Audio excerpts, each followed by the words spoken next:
My wife and I acquired a $100 million net worth by the time we were age 32. And as a result of that, we had very different views and perspectives on money and happiness. And I was recently interviewed in a 2-hour-long podcast with Graham Stephan, and he asked questions about it. And from what I understand, a lot of people shared and talked about this particular section of the podcast. And so we chose to cut this out and give it to you in the next 11 minutes. And if you don't know who I am, my name is Alex Hormozi. I own acquisition.com. It's a portfolio of companies. That portfolio does about $85 million a year, and I have nothing to sell you. All right, so enjoy the video. Welcome to Mozi Nation, and I'll see you on the other side. Like, a lot of people make statements like, they're like isms, like this is this way, like I have this thought and it is. And you're like, and I've just accepted that, like, I'm always going to have this. Like, I would just never speak that over yourself, just right off the bat, because like, you're just saying, I'm never going to get over this thing. Like the statement you said earlier about like, at the end of the day, I just want to be happy. Like when you admit that you just want to be happy, then what happens is you create a deficit between your current reality and happiness, which means that it doesn't matter what happens because there will always be happiness that is outside of yourself. Does that make sense? Kind of, yeah. I mean, but I would consider myself happy. No, he didn't get that at all. No, Alex, I got it because I'm like looking at Jack like, oh man. But I thought, okay, so here's my interpretation of it. If I'm telling myself that I just want to be happy, then I will never be happy. Correct. That's what you're saying. Yeah, no, I understand what you're saying. Right. But I'm telling you right now that I am happy now. Good. So, but okay, wait, Graham, why do you still think I don't understand that? So like deficits occur when we speak desires, right? And so I love this statement. A desire is a contract we make with ourselves to be unhappy until we get what we want.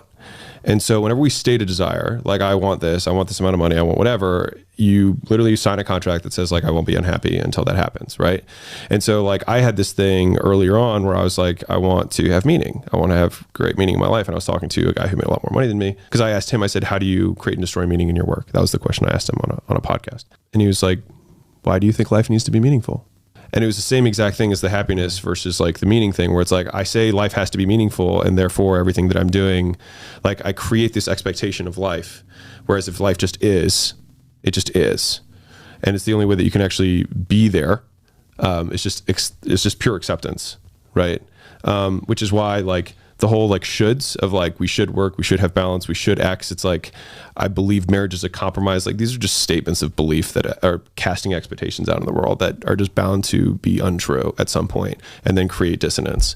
And so it's like, I believe marriage is marriage. And I believe my marriage is my marriage. And I believe your marriage is your marriage. And like, I believe that I can work 24 hours a day if I want to. And that is all, period. Not, and it's bad or, and it's good. And there's no judgment on it. It just is. And so like, if I get dopamine secreted in my brain when I start working, cool. Like, and I will optimize for dopamine. And if I die, I know that in 1,000 generations, nothing I do anyways is going to matter. So who cares? Like, that's like the opening thing in my book is like, there are no rules. Like we live in this shoulds and have tos and like happiness. Everyone talks about it. And it's just like, everyone is unhappy because they say they want to be happy rather than being like, accepting like, fuck happiness.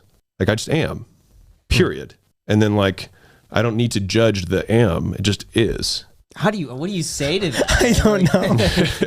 That makes sense. Yeah. Because so one thing I noticed is if you're like, I just want to be happy. Yeah. Does that mean, Alex, that you think that at some point that will change for you or something? Or you live with fear that will change? I think you guys maybe are taking what I'm saying the wrong way. I mean, like Alex is saying, you know, everybody has different beliefs and there's no one rule fits all to everybody. And so if I say I want to be happy, that doesn't make me wrong. Like if I want to live my life that way, that's perfectly fine. But the thing that what Jack is saying is, no, I am like happy. For me, I like to make like a conscious effort to work towards that. And Alex can live his life like life is life. My marriage is my marriage. And it works for him and that generates happiness, whether he's like thinking about it. But it doesn't have to generate happiness. That's the point. Yes, that's the point. Yes. Like, right. But because it makes it like, not because. It's like when people say like, hey, work, set these goals and like the rest will take care of itself. It still makes the rest taking care of itself the reason that you're doing it, which means that it's actually not getting around it. When people are like, you got to be process driven. If you're like, if we focus on the process, the goals take care of themselves. It still means that the goals are important. So like you have to, if you want to make the transition from like a process driven life, which is like, I'm doing these things to do them, period, then the so that I can be happy, so that I can have a good marriage, so that I can have a meaningful life has to disappear from the equation. It has to be, I do them, period. Not because I do them. But then it goes back the other way. Like, but why? Because you say so? Like, because you want to, right? Like, if you want to ascribe a meaning to why you're doing something, you can do it for whatever reason. Wow. This is deep. So Alex, I mean, this is what I spend a lot of my time thinking of, because I have nothing else to do. And this is what my last year was like trying to figure out like why I didn't have, like, I felt the exact same way while I had nothing as to where I have now. I feel the same. Like people were like, man, it was cool when the money hit my account. I felt nothing. Like, truly, like, not even like the 2-day high, like it was irrelevant. How did you learn all of this? Was this through speaking with other people who've been there before you? Thinking, I mean, my closest friend is a philosopher, and I use that in terms of like the actual meaning of the word philosopher. So like phile, to love, and then sophos is wisdom or knowledge. So like he's a lover of knowledge, lover of wisdom. And like we talk every week. It's like the only standing meeting that I have is we talk for like 2 hours and we just talk about life. And he's one of these guys who like lives in a cave. And it's like, he got his PhD when he was 20, like just a very brilliant guy. And so he and I just talk about things. You know, you should share his contact information. Look for some guests on the podcast. Oh, I mean, he's brilliant. I mean, if you like, Dr. Cashy is brilliant. He's the smartest human that I know in terms of like brilliance and their ability to communicate it in a simple way.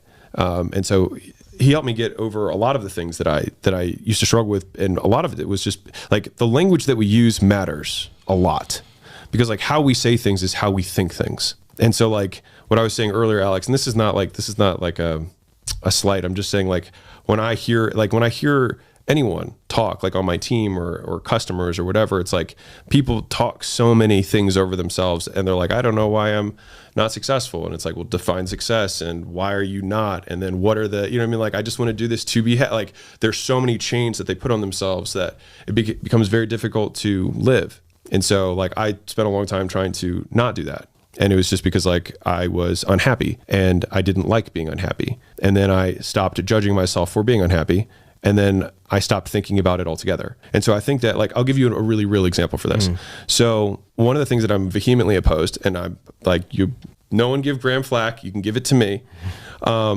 And like, this is coming from a family who like had alcoholics and drug addicts and things like that. Like, I really don't like the Alcoholics Anonymous concept of every morning waking up and saying, I am an alcoholic, hi, you know, whatever. And then they go into their meetings, because what it does is it puts it at the forefront of their mind, and they literally label themselves every morning as having this problem. When somebody who's not an alcoholic just doesn't think about it. They don't think, I'm an alcoholic, I have to fight not drinking every day. They just don't think about it. And so I think to the same degree that like living a meaningful life is not saying like, oh, I'm living a meaningful life. You just are, and you're not casting it. You just are. But don't you think some of that is just that inherent belief that some people just have? They're raised from that. They have positive experiences that turns into a spiral. But the people who don't have that, who are used to every day being like, I'm worthless, I suck at this, I am bad at this. Don't you think that maybe that like first step in like getting in that direction is positive affirmations of like, I could do it. Isn't that like, that's better than zero? Like, I feel like we're going to 0 to 1. Like, I think it's exiting the equation altogether. So it's saying I am worthless, instead of saying like I want to be worthy or I am worthy, just saying worthiness doesn't matter. But then wouldn't you get just people not caring at all? Yes. Yeah. So I'm 100% a nihilist. Yeah. Like, I believe that we die, nothing happens, and like, you know, it is what it is, right? And there are different ways to take that. Some people are like, life is meaningless and there's no point in any of it, which I would agree with them. And then the other people are like, there's no point in any of it, and so I'll do what I want. And some people see that as like very, very, very self-serving, which it might be. But to the same degree, like, you are released from the chains of the expectations of others. And most people, in my opinion, that I have witnessed who are unhappy is because they are weighted down by the chains of their parents, of their friends, of their siblings, of the whatever things, the people that they believe are casting judgment on them. And they care so much about that person's disapproval that they don't want to do the things that they want to do. And so I think it's easier to get someone to realize that none of it matters and then build from there than to try and flip the negatives. It's just to exit the equation altogether. Just say none of this matters. Therefore, I will start my YouTube channel and not care if my dad says that YouTube isn't real. Like, it's not about being worth it. Like, this is one where they're like, I deserve success. I'm like, no, you don't. No one deserves anything. But you can do the stuff that gets success independent of your deservingness. You can be a terrible person and become successful. So that person doesn't deserve it, but they did the things that create success. If we define success as some material, whatever. And so I think like if you can exit the equation of like labeling yourself and then just doing because what else will you do while you are alive? It creates some levels of freedom that allow for clarity of thought and also for the ability to take risks that most people can't take.